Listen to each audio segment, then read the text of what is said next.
ইসলাম। আমরা খালেদ বিন ওয়ালিদ, সালাউদ্দিন আইয়ুবী, মোহাম্মদ বিন কাসেম, ফিলিস্তিনের ইয়াহিয়া সিনওয়ার, তাদের উত্তরসূরি। আমরা এটা ভুলে গেলে চলবে না। আমাদের শরীরে আমাদের বীর মুজাহিদদের রক্ত টকবক করছে, ঠিক কিনা? এ দেশটা পবিত্র ভূমি, ইসলামের নগরী এদেশ। এই দেশের মুসলমানরা ধর্মপ্রাণ মুসলমান। আমরা শুধুমাত্র সব ক্ষেত্রেই ভয় করি একজনকে, তিনি কে? লা নাখাফু ইল্লাল্লাহ, উই ডোন্ট ফিয়ার আদার দেন আল্লাহ সুবহানাহু ওয়া তাআলা। ভয় করতে হবে সবসময় কাকে? আমরা সাহায্য প্রার্থনা করি একজনের কাছে, তিনি কে? ইয়াকা না'বুদু ওয়া ইয়াকা নাস্তাঈন। প্রত্যেক দিন আল্লাহর কাছে বলি, আল্লাহ আমরা তোমার কাছে সাহায্য প্রার্থনা করি। সুতরাং আমাদেরকে যারা ভয় দেখাতে চায়, মুসলমানদেরকে যারা ডমিনেশন করতে চায়, ডমিনেট করতে চায়, আপনারা দেখেছিলেন ব্রিটিশরা এদেশে এসেছিল, মুসলমানদের উপরে তাদের বিভিন্ন ধরনের নিয়ম কানুন চাপিয়ে দিয়ে এদেশকে ডমিনেট করার চেষ্টা করেছিল, কিন্তু শেষ পর্যন্ত তারা টিকতে পারে নাই, ঠিক কিনা? শেষ পর্যন্ত এদেশ ছেড়ে তাদেরকে চলে যেতে হয়েছে, কারণ এদেশের মানুষ, এদেশের আপামর জনতা ইসলাম ধর্মকে ফলো করে, ইসলামকে লালন করে। কোনো চাপিয়ে দেওয়া মতামতকে এদেশের জনগণ কখনোই মেনে নেয়নি আর নিবেও না, ঠিক কিনা? সব সময় আমাদের কনস্টিটিউশন, আমাদের একমাত্র সংবিধানের নাম কোরআন। নাম কি? কোরআন। এই জন্য যুগে যুগে যারাই এসেছে, আপনারা দেখেছেন হিন্দুত্ববাদী, নট হিন্দু, আমি বলছি হিন্দুত্ববাদী উগ্র জঙ্গি গোষ্ঠী, তারা কিন্তু কোনো সময় আমাদের ইসলামের বা মুসলমানদের, আমি যদি স্পেসিফিকলি বলি আমাদের বাংলাদেশের ভালো তারা কোনোদিনই চায় নাই। আপনারা দেখেছেন 1905 সালে যখন বঙ্গভঙ্গ হয়, বঙ্গভঙ্গ হওয়ার পরে বাংলা প্রেসিডেন্সি হয়েছিল। এই বাংলাদেশের সাথে আসাম, উড়িষ্যা, বিহারকে একত্রিত করে 1,90,000 বর্গ কিলোমিটারের বিশাল বড় ভূখণ্ডকে বাংলাদেশের সাথে অ্যাড করা হয়েছিল। রাজধানী ছিল ঢাকা। কিন্তু সেই হিন্দুত্ববাদীরা কোনো সময় এই দেশের জনগণের, আপামর জনগণ মুসলিমদের ভালো কোনো সময় চাইতো না। তাদের স্বার্থে লেগে যায় হিন্দু জমিদাররা, এর বিরুদ্ধে আন্দোলন শুরু করে। তার মধ্যে অন্যতম ছিল, আপনারা যার কবিতা পড়ে পড়ে খুব মনে করেন যে বিশ্বকবি রবীন্দ্রনাথ ঠাকুর। পড়ছেন না কবিতা? পড়ছেন কিনা? আমি অবাক হয়ে যাই, উনি বিশ্বকবি কেমনে হয়? আমাদের বিশ্বকবি সে কেমনে হয়? আমার কাছে তো মনে হয় বিশ্বের মধ্যে যত বাটপার সিটার কবি, তার মধ্যে এক হচ্ছে রবীন্দ্রনাথ ঠাকুর। আপনারা ওর কবিতা পড়েন, মন খারাপ করেন না, শুনেনও কি করছে। যখন বঙ্গভঙ্গ হয় তখন সোনার বাংলা কবিতাটা লেখা হয়। সে জমিদার গোত্রের বা জমিদারদের সন্তান ছিল। এই সোনার বাংলা কবিতা লেখে 1905 সালে যে বঙ্গভঙ্গ হয়, আমাদের প্রগতি, আমাদের ডেভেলপমেন্ট, আমাদের উন্নতি, আমাদের এই দেশটাকে সুন্দরভাবে, ইংরেজরা যতই এদেশের উপর অত্যাচার করুক, টর্চার করুক, কিন্তু তাদের একটা মানবিকতা ছিল যে এই দেশে কিছু একটা করা দরকার। এই জন্যই আমাদের উন্নতির জন্যই বঙ্গভঙ্গ হয়েছিল। কিন্তু এই হিন্দু জমিদাররা, রবীন্দ্রনাথ ঠাকুর আমার সোনার বাংলা কবিতা লেখে চরম আকারে হিন্দু জমিদাররা আন্দোলন শুরু করে দিল। আন্দোলনের এক পর্যায়ে গিয়ে 1911 সালে সেই বঙ্গভঙ্গ রদ হয়ে গেল। আমার বাংলাদেশের মুসলমানরা এই বাংলাদেশ স্বাধীন হইতে পারল না। সেখান থেকে স্বাধীনতার সূর্য ডুবে আরো 40 বছর পর্যন্ত আমরা সেই হিন্দুদের নির্যাতনের শিকার হয়েছিলাম। এই যে আমার অবাক লাগে যে রবীন্দ্রনাথ আমার দেশের বিরোধিতা করে আমার সোনার বাংলা সঙ্গীত লিখত। আমরা কি আজব এক নেশন, আজব এক জাতি, বাংলাদেশ স্বাধীন করে সেই কবিতাকে, সেই সঙ্গীতটাকে আমাদের জাতীয় সঙ্গীত বানিয়ে নিয়েছি। কত বড় নির্বোধ আর বোকা আমরা, ঠিক কি না? যেই সঙ্গীতটা লেখা হলো আমাদের বিরুদ্ধে, সেই সঙ্গীত এখন আমাদের জাতীয় সঙ্গীত। কতটা বেকুব এবং কতটা বলদ জাতি আমরা, বলতেও লজ্জা লাগে। আবার এটা নিয়ে পাল্টাবে কিনা, এটা পাল্টানো হবে কিনা, এটা নিয়ে আবার গোল টেবিল মিটিংও করা লাগে। এই হচ্ছে আমাদের দেশের অবস্থা। তারপরে সূর্য ডুবে গেল, স্বাধীনতার সূর্য। 1947 সাল পর্যন্ত আমরা এই উপমহাদেশে হিন্দুদের সাথেই ছিলাম। তারপরে আমাদের দেশ ভাগ হয়ে গেল। 47-এ আমরা পেলাম মুসলিম একটা দেশ। আমাদের তাহজিব তামাদ্দুন ইসলাম ধর্ম আমরা আলাদাভাবে পালন করার জন্য আমরা আমাদের দেশটাকে আলাদাভাবে করে নিলাম। একদিকে মুসলিম মেজরিটি যারা তারা আলাদা হয়ে গেল, হিন্দু মেজরিটি যারা তারা আলাদা হয়ে গেল। 1947 সালে ভাগ হয়ে গেল পাকিস্তান বাংলাদেশ। তারপরে যখন 71 আসলো, 71-এ আবার যখন আমাদের উপর দমন পীড়ন শুরু হলো, আবার আমরা ভাগ হয়ে গিয়েছি। তারপরে যখন যুগে যুগে যতবারই ফেসিবাদরা আগ্রাসন চালিয়ে এসেছে, হোক মুসলিম হোক হিন্দু, এদেশের জনগণ, এদেশের মুসলিম জনতা তাদের আগ্রাসনকে মেনে নেয় নাই। আপনারা দেখেছেন সর্বশেষ 24 সালে আমাদের 5 আগস্টে এমন পর্যায়ে তারা চলে গিয়েছিল, মনে হচ্ছিল যে তাদের উপরে আর ক্ষমতা দেখানোর কেউ নাই। ইভেন তারা, আমরা শুনেছি আয়না ঘর নিয়ে একজনকে বন্দি করে, একজনের স্বীকারোক্তি শুনলাম, বলল যে এই যে আয়না ঘরে তুই বন্দি হয়েছিস, ওই যে সামনে দেখা যাচ্ছে একটা বড় গাছ, তোর পাশের রুমে যে আছে সে যখন বন্দি হয়েছিল ওই গাছটা ছোট অবস্থায় লাগানো হয়েছিল, ওই গাছটা এখন বড় হয়েছে, ফল দিচ্ছে, তারপরেও এখনো তাকে আয়না ঘর থেকে ছাড়া হয় নাই। সুতরাং তুইও আসছিস, তুই এরকম সারা জীবন এখানে এই আয়না ঘরের মধ্যে পচে পচে মরবি, কেউ তোরে উদ্ধার করতে পারবে না। কিন্তু উদ্ধার করার ছিল একজন, তিনি কে? তিনি কে? জুলুমের শেষ আছে, জুলুম করে শেষ পার পাওয়া যায় না। ফেরাউন নমরুদরাও জুলুম করেছিল, পার পায়। এভাবে যুগে যুগে যারাই ইসলামের বিরুদ্ধে, জনসাধারণের বিরুদ্ধে গিয়েছে, এদেশের জনগণ তাদেরকে প্রতিহত করে দিয়েছে, ঠিক না? কারণ এদেশের জনগণ ইসলাম প্রিয় জনগণ, এদেশের জনগণের ইসলামী আবেগ আছে। আর যাই করুক, ইসলামের ব্যাপারে, ধর্মের ব্যাপারে, তাওহীদের ব্যাপারে এদেশের জনগণ একতাবদ্ধভাবে সামনের দিকে এগিয়ে যায়, ঠিক না? তো আমরা দেখেছি, আমাদেরকে বারবার আপনারা দেখেছেন ইসকন হিন্দুত্ববাদী এরা হুমকি ধামকি দিচ্ছে, আমাদেরকে ভয় দেখানোর চেষ্টা করছে। কিন্তু আমরা আগেই বলেছি, আমরা মুসলিম জাতি, আমরা বীরের জাতি, আমাদের শরীরে বইছে খালিদ বিন ওয়ালিদের রক্ত। সুতরাং আমাদেরকে ভয় দেখিয়ে কোনো লাভ নাই, কারণ এই দেশটা ইসলামের জন্য স্বাধীন করেছি। এই দেশটা স্বাধীন করার পিছনে রক্ত গিয়েছে অনেক, আমরা রক্ত দিয়ে দিয়ে শহীদ হয়ে হয়ে এই দেশটাকে বাংলাদেশের মতো করে গড়ে তুলেছি, ঠিক কিনা? সুতরাং বহিঃশত্রু এসে এদেশে হুমকি ধামকি দিবে, এদেশের আপামর জনতা এটা সহ্য করবে না, ঠিক কিনা? তো এই জন্য আপনারা দেখেছেন চট্টগ্রাম এদেশটা 90% 90% মুসলমানের দেশ, ঠিক কিনা? ঠিক কিনা? 90% মুসলমানের দেশ। 3.5 লক্ষ মসজিদে প্রতিনিয়ত ফজরের সূর্য উদিত হয় আল্লাহু আকবারের ধ্বনিতে। এদেশে সূর্য অস্ত যায় আল্লাহু আকবারের ধ্বনিতে। সুতরাং এদেশটা মুসলমানরা সাজিয়েছে। এদেশে সব ধর্মের লোকজন থাকবে, হিন্দু বৌদ্ধ খ্রিস্টান সব থাকবে, কোনো সমস্যা নেই। আমরা তাদেরকে আলাদাভাবে প্রোটেকশন দেব, সেফটি দিব, কোনো সমস্যা নাই। কিন্তু অত্যন্ত দুঃখের বিষয় হচ্ছে এটা মুসলমানদের দেশ, কিন্তু এদেশে থেকে ইসলামের বিরুদ্ধে, মুসলমানদের বিরুদ্ধে যারা ষড়যন্ত্র করে যাচ্ছে, আপনারা দেখেছেন হিন্দু বৌদ্ধ খ্রিস্টান ঐক্য পরিষদ গঠন করা হয়েছে। নাম দিয়েছে কি? হিন্দু বৌদ্ধ খ্রিস্টান ঐক্য পরিষদ। ভাই, আমরা সারা জীবন আপনাদেরকে ভাই মনে করছি। হিন্দু খ্রিস্টান বৌদ্ধ ওরাও কি আমাদের? ওরাও আমাদের ভাই, কিন্তু ওরা হচ্ছে আমাদের মানবতার ভাই। কিসের ভাই? মানবতার ভাই। পৃথিবীতে যত মানুষ আছে সবাই আমরা ভাই ভাই। We are the brothers of humanity. আমরা মানবতার ভাই। আমরা কিসের ভাই?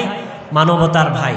আমরা তাদেরকে ভাই বলে সম্বোধন করেছি, তাদের নিরাপত্তা দিয়েছি, কিন্তু তারা ভিতরে ভিতরে এমন ভাবে চক্রান্ত শুরু করে দিয়েছে, মুসলমানদেরকে বাদ দিয়ে হিন্দু খ্রিস্টান ঐক্য মানে এন্টি ইসলামিক যারা, তাদের নিয়ে একটা দল গঠন করেছে। এই হচ্ছে আমাদের ভালোবাসার প্রতিদান, এই হচ্ছে তাদের প্রতি নমনীয় ব্যবহার, ভদ্র আচরণের প্রতিদান। এভাবে তারা দিল। কেন? আমরা কি তাদের ভাই নই? আমরা কি তাদের ভাই কিনা? ভাই কিনা? ওখানে দেওয়া দরকার ছিল মুসলিম, হিন্দু, বৌদ্ধ, খ্রিস্টান ঐক্য পরিষদ, ঠিক কিনা? কিন্তু আমাদের মুসলিমদেরকে ওখান থেকে স্কেপ করে দেওয়া হয়েছে। মুসলিমদেরকে বাদ দিয়ে তারা নিজেদের মতো করে নিজেরা সংগঠন তৈরি করে বাংলাদেশের মধ্যে বিভিন্ন ধরনের অরাজকতা এবং বিভিন্ন ধরনের বিশৃঙ্খলা এবং দাঙ্গা হাঙ্গামা লাগানোর চেষ্টা করছে, ঠিক কিনা? আপনারা দেখেছেন সর্বশেষ ইসকন। এই ইসকন একটা আন্তর্জাতিক সংস্থা। এদের মূল উৎপত্তি কিন্তু ইন্ডিয়াতে না, এদের মূল উৎপত্তি হচ্ছে মার্কিন যুক্তরাষ্ট্রে, the United state of America. কিন্তু বর্তমানে এদের হেডকোয়ার্টার হচ্ছে ভারতের পশ্চিমবঙ্গে। আপনারা দেখেছেন ইতিপূর্বে এই ইসকন এর ফিরিস্তি বাংলাদেশে। ইসকন কিন্তু শুধুমাত্র মুসলিমদের শত্রু নয়, ইসকন কিন্তু হিন্দুদেরও শত্রু, ঠিক কিনা? আমি হিন্দু ভাইদেরকে বলবো যে যারা ইসকনকে নিজেদের বন্ধু মনে করছেন, ওরা কিন্তু আপনাদের বন্ধু নয়।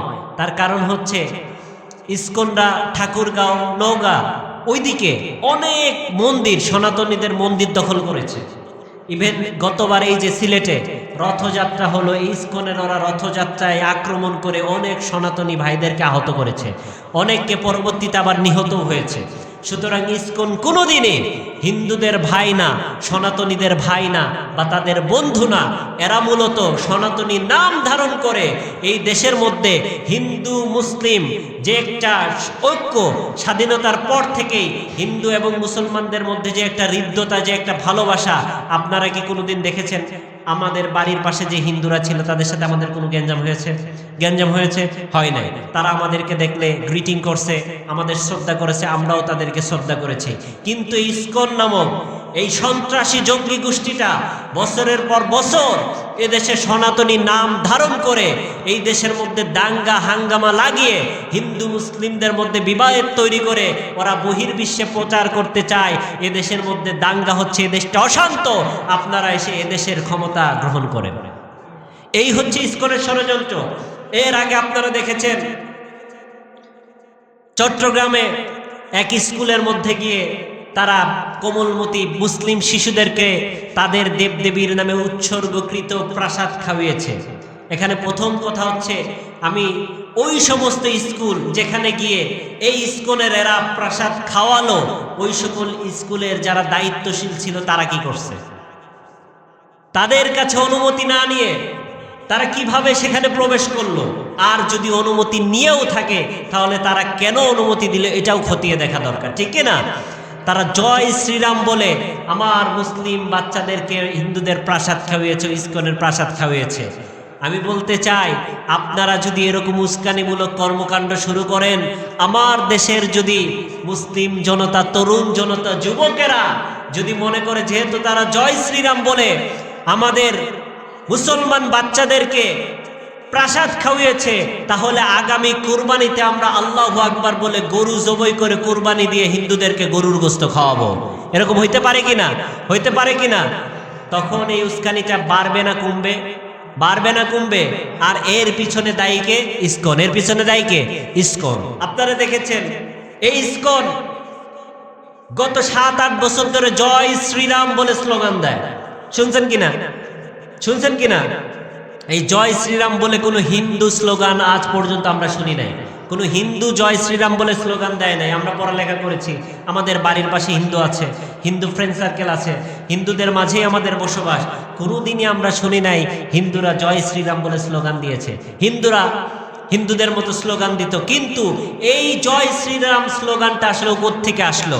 এই জয় শ্রীরাম স্লোগানটা আসলে মূলত আরএসএস এবং তাদের রাজনৈতিক পলিটিক্যাল উইংস বিজেপি এবং হিন্দুত্ববাদী এবং মোদির পোষা কুত্তাদের জয় শ্রীরাম স্লোগান দিয়ে দিয়ে তারা একে একে মুসলমানদেরকে হত্যা করছে, ঠিক না? আপনারা জানেন এই জয় শ্রীরাম বলে মুসলমানদেরকে হত্যা করেছে শুধুমাত্র এই অপরাধে যে মুসলমানরা নাকি তাদের ফ্রিজে গরুর গোশত রিফ্রিজারেট করছে, গরুর গোশত নাকি ফ্রিজে রাখছে। শুধুমাত্র গরু খাওয়ার কারণে জয় শ্রীরাম বলে স্লোগান দিয়ে মুসলমানদেরকে হত্যা করা হয়েছে। আর এই জয় শ্রীরাম বলে হত্যা করা হলেই তাদেরকে এই হত্যায় বৈধতা দেওয়া হয়েছে, ঠিক কিনা? এই হচ্ছে জয় শ্রীরাম স্লোগান। তারা ঠিক যারা অখণ্ড ভারত চায়, যারা চায় এই বাংলাদেশ আমার স্বাধীন বাংলাদেশ আলাদা হয়ে গিয়েছে, আমরা মুসলমানরা আমাদের সম্পূর্ণ এই দেশটাকে আলাদা করে ইসলাম ধর্মকে আলাদাভাবে পালন করতে চায়, কিন্তু ওই যে হিন্দুত্ববাদীরা ওরা আগেও যেমন চায় নাই, 1905 সালেও যেমন চায় নাই, ঠিক তেমনি ভাবে এখনো ওরা চায় এই বাংলাদেশটা যেন হিন্দুস্তানের অংশ হয়ে যায়, অঙ্গরাজ্য হয়ে যায়, আর তারা তাদের মতো করে এদেশে হিন্দুয়ানি রেওয়াজগুলোকে চাপায় দিতে চায়, ঠিক না? এই জন্য এই ইসকন মূলত অখণ্ড ভারত নিয়ে যারা কাজ করছে, এই দেশটা যাতে ভারতের ভিতরে ইনক্লুড হয়ে যায়, এই ধরনের কাজ যারা করছে তাদের মধ্যে হচ্ছে ইসকন অন্যতম, ঠিক কিনা? আজ আপনারা দেখেছেন ইসকনের কিছু হইলেই ভারত থেকে, ভারতের বিজেপির যারা নেতা খেতা আছে তারা বিবৃতি দেয়। আবার দেখেছেন ওই যে সংবাদ মাধ্যমে দেখেছেন মলম বিক্রেতা একটা আছে, ওরা তো আমি সাংবাদিক বলি না, মলম বিক্রেতা, দৌড়ায় দৌড়ায় সংবাদ করে, দেখছেন না আপনারা? দেখছেন কিনা? আমাদের বাংলাদেশ নিয়ে তার খুব মাথা ব্যথা, বাংলাদেশে কি হচ্ছে, কি ঘটে যাচ্ছে, বাংলাদেশ নিয়ে ওনার টেনশনের শেষ নাই। বাংলাদেশে নাকি সংখ্যালঘু নির্যাতন হয়, একটা বানানো মিথ, ভুয়া একটা কথা, এটার মাধ্যমে তারা বাংলাদেশের মধ্যে অস্থিরতা তৈরি করতে চায়, ঠিক না? আপনারা দেখেছেন এই বাংলাদেশে মাত্র 8.5% হিন্দু, কয় পার্সেন্ট? তাহলে 2 থেকে 3 কোটি হবে, মাত্র 2 থেকে 3 কোটি হিন্দু। আমার দেশে সংখ্যালঘু যদি নির্যাতন হতো, এই যে গত পূজা গেল, এই পূজার মধ্যে হিন্দুরা ছুটি পাইছে 4 দিন, বৃহস্পতি শুক্র শনি রবি, কয়দিন ছুটি পাইছে? 4 দিন ছুটি পাইছে। এবং সকল ধরনের ফ্যাসিলিটিস, যত ধরনের সুযোগ সুবিধা, তারা ব্যবসা করছে, বাণিজ্য করছে, ব্যাংকে জব করছে, শিক্ষা প্রতিষ্ঠানে অংশগ্রহণ করছে, প্রত্যেকটা জায়গায় তারা তাদের যোগ্যতা অনুযায়ী বসে পড়েছে। কিন্তু যে ইন্ডিয়া আমাদেরকে সংখ্যালঘু নির্যাতনের কথা বলে, যেই মোদি আমাদেরকে বলে এদেশে নাকি সংখ্যালঘু নির্যাতন হচ্ছে, আমি তার কাছে প্রশ্ন রাখতে চাই, তোমার ইন্ডিয়াতে আমার মুসলিম সংখ্যালঘুর অবস্থা কি? ইন্ডিয়াতে আমাদের মুসলিমদের 15%, 15% মুসলমান, প্রায় 30 কোটি মুসলমান, কিন্তু আমার হিন্দুস্থানে, এই হিন্দুস্থানে মুসলমান 30 কোটি থাকার পরেও মুসলমানদের কোনো ঈদের ছুটি দেওয়া হয় না। এটা কোন ধরনের বিচার? তোমার দেশের খবর নাই। আবার আপনারা দেখেছেন কাশ্মীরে, আবার বর্তমানের যেই প্রধানমন্ত্রী নরেন্দ্র মোদী, যখন গুজরাটের মুখ্যমন্ত্রী ছিল, আমার মুসলমান ভাইদেরকে ধরে ধরে এই আরএসএস এর সদস্যরা রাস্তার মধ্যে হত্যা করেছে। হত্যাই শুধু করে নাই, হত্যা করে তার লাশের উপর উঠে নৃত্য করেছে। এই মোদী, গুজরাটের মোদী, এ কসাই মোদী আমার মুসলমান ভাইদেরকে ধরে ধরে হত্যা করেছে। সংখ্যালঘু নির্যাতন ওরা করেছে। আমার দেশে যদি সংখ্যালঘু নির্যাতন শুরু হতো, তাহলে আমার দেশে প্রত্যেকটা, এই যে দেশে, আমাদের দেশে যে 2-3 কোটি হিন্দু আজ তারা সাবলীলভাবে চলাফেরা করছে, আমরা যদি তাদের মতো অত আগ্রাসী হইতাম, এগ্রেসিভ হইতাম, উগ্র হইতাম, তাহলে প্রত্যেকটা হিন্দুর লাশ রাস্তার মধ্যে পড়ে থাকতো, ঠিক না? সুতরাং সংখ্যালঘু নিয়ে আমাদের কাছে সবক শোনাইতে আইসেন না। আপনারা আপনাদের দেশ নিয়ে থাকেন, এটা স্বাধীন দেশ, এদেশের জনগণ কি করবে এদেশের জনগণ ডিসাইড করবে, ঠিক না? আমাদের দেশে কিছু হলে ওনাদের মাথা ব্যথা। আমরা সেই স্বাধীনতার পর থেকেই এই দেশ নিয়ে, এদেশের স্বাধীনতা নিয়ে সংগ্রাম চালিয়েই যাচ্ছি, আর একের পর এক দল আসছে, একের পর এক দল আসছে, আর আমাদেরকে কিছু সুন্দর সুন্দর কথা শুনিয়ে দিচ্ছে, আর আমরা তাদেরকে ক্ষমতায় দিয়ে দিচ্ছি। শেষমেশ সবাই সেই দিল্লির রাজত্ব করে যাচ্ছে, দিল্লির শাসনের অধীনে তারা দেশ চালিয়ে যাচ্ছে, ঠিক না? যে আসুক একই অবস্থা সৃষ্টি হচ্ছে। এই জন্য আমাদের মনে রাখতে হবে, এটা স্বাধীন ভূখণ্ড। এটা কি স্বাধীন ভূখণ্ড? এটা বাংলাদেশ, এটা দিল্লি নয়, ঠিক না? এটা ঢাকা, এটা কোনো গুজরাট নয়, এটা বাংলাদেশ, শাহজালালের বাংলাদেশ, শাহপরানের বাংলাদেশ, মোহাম্মদ বিন কাসিমের বাংলাদেশ, ইখতিয়ার উদ্দিন মোহাম্মদ বিন খালজির বাংলাদেশ। এদেশে ইসলাম পালন শুরু হয়েছে শত শত হাজার হাজার বছর আগে থেকে। সুতরাং এদেশকে উস্কানি দিয়ে দাঙ্গা লাগানোর কোনো মানে হয় না, ঠিক না? আপনারা দেখেছেন আজকে ইসকনের যে চিন্ময় স্বামীকে গ্রেপ্তার করা হয়েছে, সমস্ত হিন্দু না বুঝেই অনেক হিন্দু গিয়েছে, ইসকনের লোকেরা একত্র হয়ে তারা বলে ইসকনের, ওরা কিন্তু নিরামিষ বুঝি, ওরা কি নিরামিষ বুঝি, ওরা বলে যে আমরা কোনো ধরনের মাংস খাই না। কেন খাই না? মাংস খাই না, মাছ খাই না, কারণ এদের তো প্রাণ আছে, আমরা প্রাণকে হত্যা করতে চাই না। তাদের কাছে আমার প্রশ্ন হচ্ছে, প্রাণকে হত্যা করতে চাও না, নিরামিষ খাও, মাছ খাও না, গোশত খাও না, জমিয়ে দেওয়া হবে, ওর প্রাণী হত্যা করা হবে, তাহলে চট্টগ্রামের আদালত চত্বরে, আদালত প্রাঙ্গণে সাইফুল ইসলাম আলিফকে তোমাদের কি কোনো ধরনের প্রাণী মনে হয় নাই? কেন তোমরা তাকে হত্যা করলা? ডেকে নিয়ে গিয়ে, আপনারা জানেন, ধরে নিয়ে গিয়ে তাকে জবাই করে শহীদ করা হয়েছে। নাউজুবিল্লাহ পড়েন। বাংলাদেশের ভূখণ্ডে এই হচ্ছে আমাদের মুসলমানদের অবস্থা। আজ তারা আন্দোলনে নামে গিয়েছে, তাদের একজন নেতাকে গ্রেফতার করা হয়েছে। এই জন্য আমি বলি, নাম দিছে প্রভু, ওর নাম কি? প্রভু। আমি এই জীবনের প্রথম দেখলাম কোন প্রভু জেলখানায় বন্দি। আপনারা দেখছেন আগে?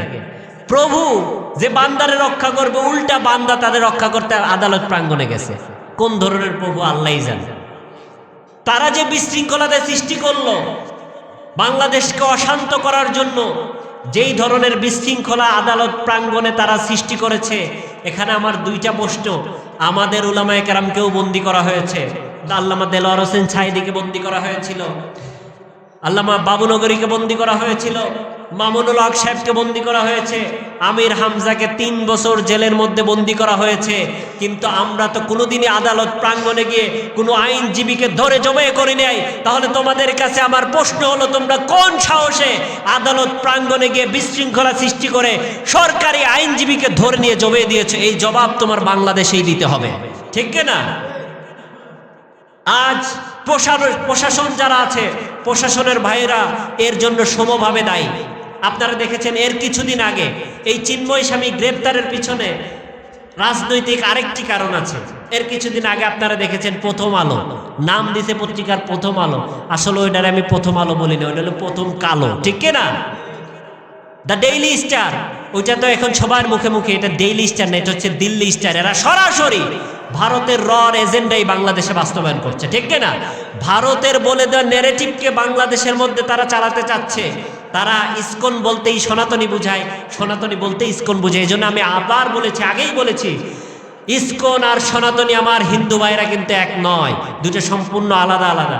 আপনারা দেখেছেন একের পরে এক এই প্রথম আলো এবং ডেইলি স্টার এই বাংলাদেশের মধ্যে উস্কানি দিয়ে পত্রিকায় লেখনির মাধ্যমে বিশৃঙ্খলা সৃষ্টি করার চেষ্টা করছে। কিন্তু বাংলাদেশের আপামর জনতা, মুসলিম জনতা তাদের এই ধরনের আস্ফালনকে মেনে নেয় নাই। এই জন্য এই পত্রিকা বন্ধ করার জন্য তাদের হেডকোয়ার্টারের সামনে, পত্রিকা অফিসের সামনে শান্তিপূর্ণভাবে মিছিল করেছে। আপনারা দেখেছেন কিনা শান্তিপূর্ণভাবে তারা মিছিল করেছিল। কিন্তু বর্তমানের প্রশাসন বাহিনী, আমার এখনো সন্দেহ হয় এরা কি আসলেও এই দেশের উন্নতি চায়, নাকি ফ্যাসিবাদকে আবার এদেশে প্রতিষ্ঠা করতে চায়। আমার শান্তিপূর্ণ মিছিল করা ভাইদের উপর তারা লাঠিচার্জ করেছে, টিয়ার গ্যাস চালিয়েছে, গুলি পর্যন্ত করে তাদেরকে সেখান থেকে সরিয়ে দেওয়া হয়েছিল। এই ঘটনাকে ধামাচাপা দেওয়ার জন্যই মূলত চিন্ময় স্বামীকে গ্রেপ্তার করেছে। এই ভিতরের নিউজটা আপনারা কেউ জানেন না।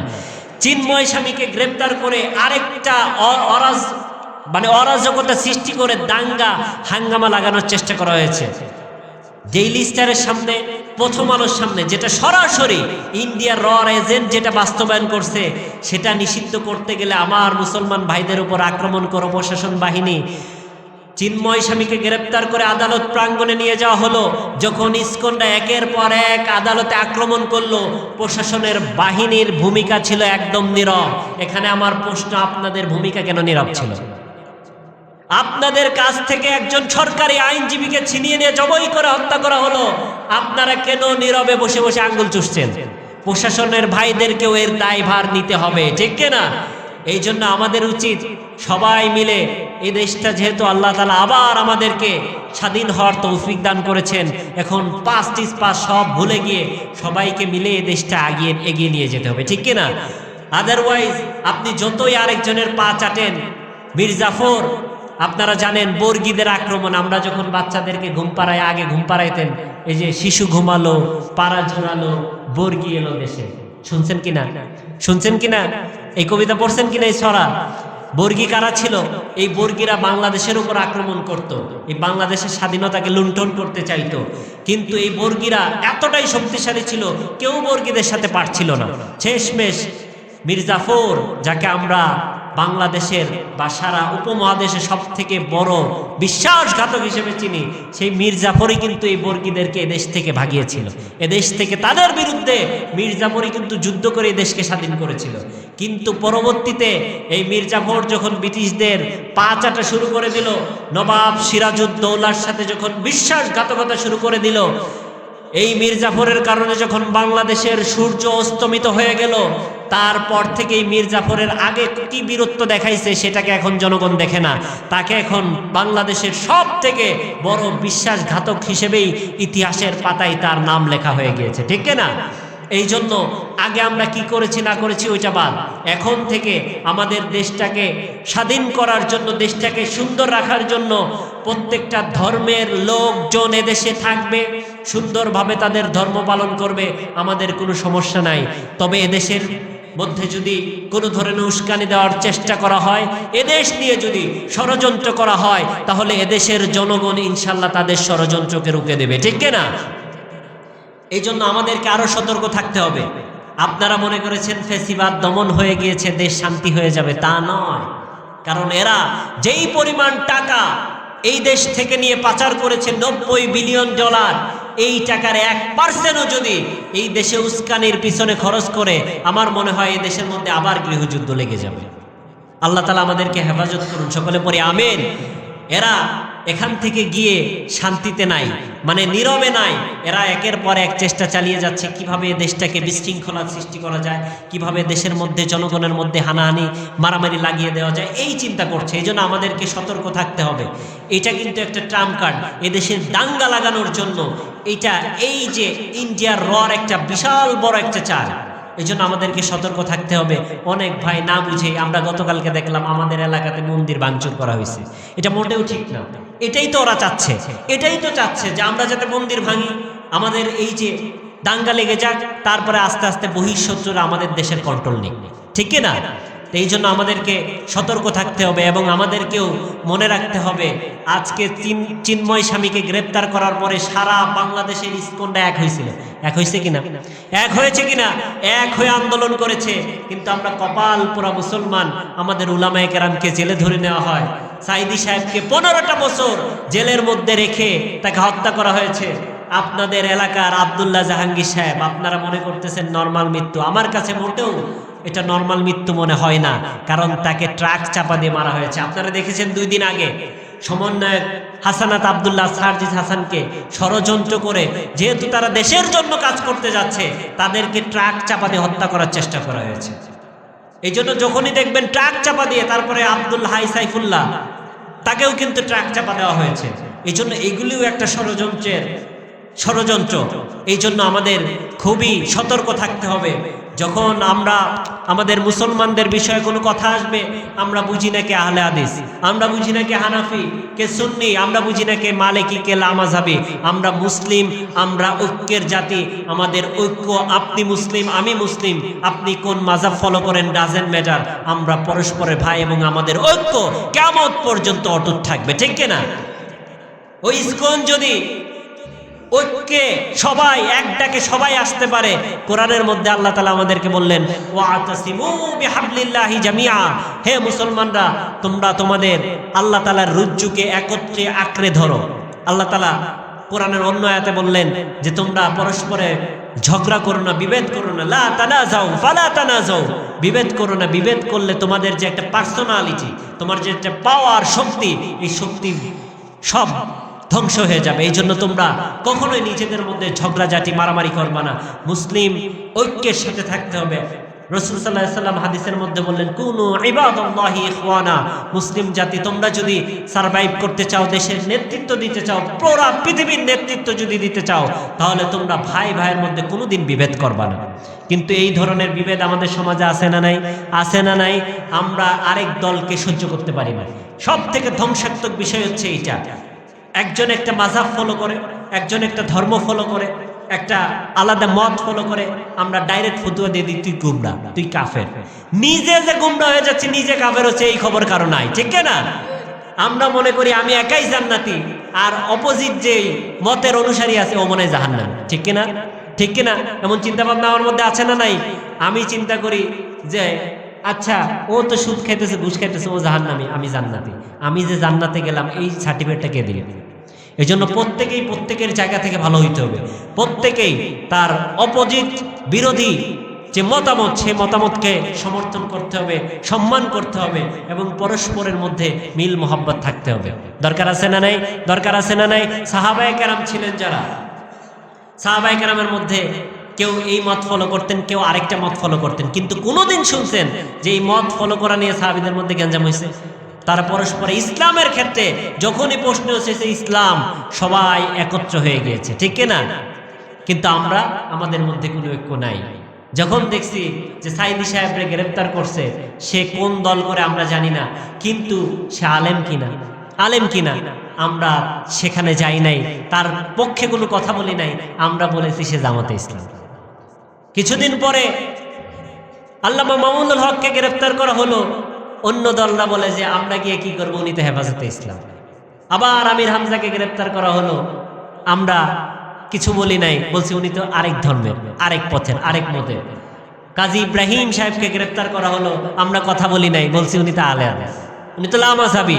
এভাবে একের পর এক আমাদেরকে দলে দলে বিভক্ত করে, ডিভাইড অ্যান্ড রুল, যেমনি ভাবে ব্রিটিশরা বিভক্ত করে করে শাসন করেছিল, ঠিক তেমনি ভাবে আমাদের এদেশেও আমাদের উলামায়ে কেরামকে একে একে জেলখানায় নিয়ে, মেধাবী উলামায়ে কেরামকে যারা এদেশের কান্ডারি, এদেশের হাল যারা ধরবে, তাদেরকে একে একে জেলে নিয়ে নিয়ে হত্যা করা হচ্ছে, মারা হচ্ছে, জেলে বন্দি করে রাখা হচ্ছে। আর আমরা দল মত নিয়ে বিভিন্নভাবে নিজেদের মধ্যেই গ্যাঞ্জাম লাগিয়ে রেখেছি, ঠিক না? এই জন্য আমাদের ঐক্যের দরকার আছে না নাই? আছে না নাই? আল্লাহ তাআলা আমাদের পরস্পরের মধ্যে ঐক্য হওয়ার তৌফিক দান করুন, সকলে পড়ে আমিন।